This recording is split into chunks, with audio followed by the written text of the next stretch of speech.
Hello bachcho, let's have a look at this question in which a reaction is given and it says in the reaction which is cuprous oxide plus copper sulfide gives 6 copper plus SO2.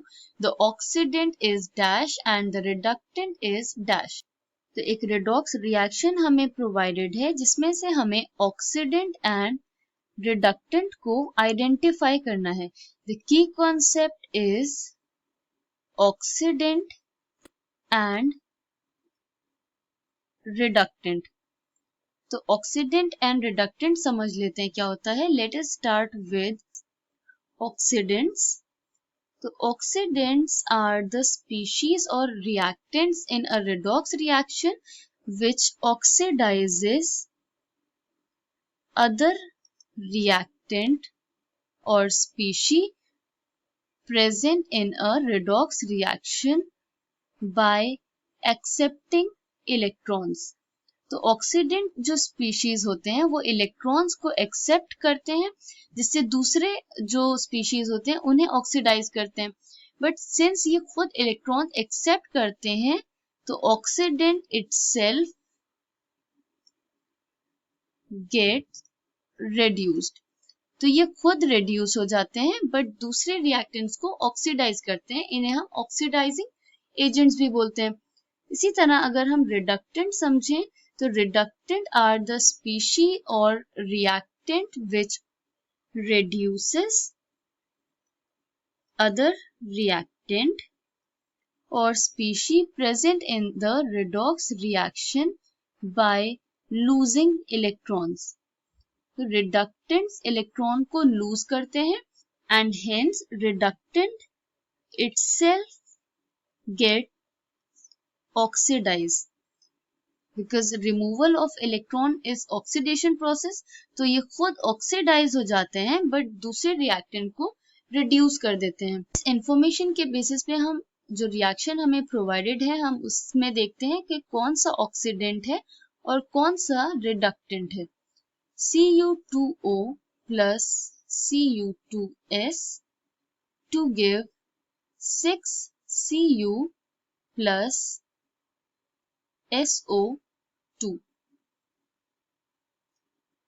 इनमें अगर हम oxidation number सारे atoms का find out करें तो it will be +1 -2 +1 -2. Elemental state में oxidation number is always 0 तो copper का एलिमेंटल फॉर्म में 0 हो जाएगा. यहाँ पे इट विल बी +4 एंड -2. ये कैसे फाइंड आउट किया हम ये देख लेते हैं. तो Cu2O मॉलिक्यूल हमारे पास प्रेजेंट था कंपाउंड.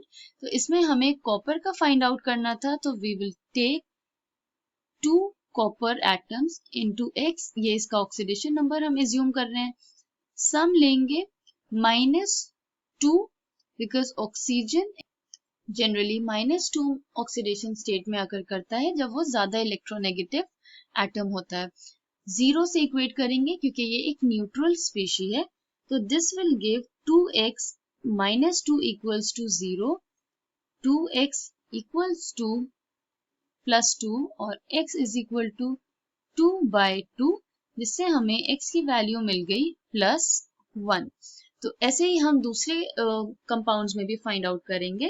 अब अगर हम यहाँ पे देखें तो कॉपर +1 ऑक्सीडेशन स्टेट से कन्वर्ट हो रहा है into Cu elemental form in 0 oxidation state.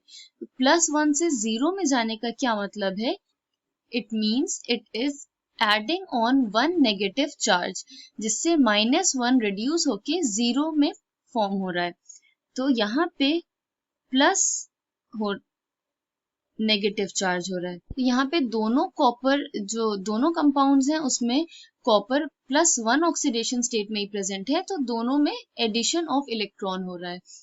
अब सल्फाइड में देखें ऑक्सीजन दोनों साइड पे -2 में प्रेजेंट है बट सल्फाइड यहाँ पे सल्फर -2 दैट इज सल्फाइड से चेंज हो रहा है इनटू +4 ऑक्सीडेशन स्टेट इसकी बढ़ रही है, माइनस से पॉजिटिव में जा रहा है, इट मीन्स कि ये इलेक्ट्रॉन्स को लूज कर रहा होगा। अब 2 इलेक्ट्रॉन्स तो लूज करके ये न्यूट्रल स्पीशी फॉर्म करेगा, बट +4 है चार्ज, इसका मतलब it is losing 6 electrons in total. तो रिएक्टेंट साइड पे 6 कॉपर एटम्स हैं, तो all 6 will lose single electron, जिससे कि total electron change will be of 6 electrons। तो हमने ये समझा था कि जब इलेक्ट्रॉन्स का एडिशन होता है तो वो ऑक्सीडेंट में होता है, और रिडक्टेंट जो स्पीशीज होती हैं वो इलेक्ट्रॉन को लूज कर रही होती हैं। एडिशन ऑफ इलेक्ट्रॉन कहाँ पे हो रहा है? It is happening here in, ये ऑक्सीडेंट हो गया, both copper +1 will add on electrons to form 0, तो ये ऑक्सीडेंट हो गए। सल्फाइड में से इलेक्ट्रॉन का रिमूवल हो रहा है, that means it is losing electron, तो ये यहाँ पे एज रिडक्टेंट एक्ट करेगा। Hence in this reaction the oxidant is Cu and the reductant is sulfur. I hope you understood it well. Thank you and best of luck.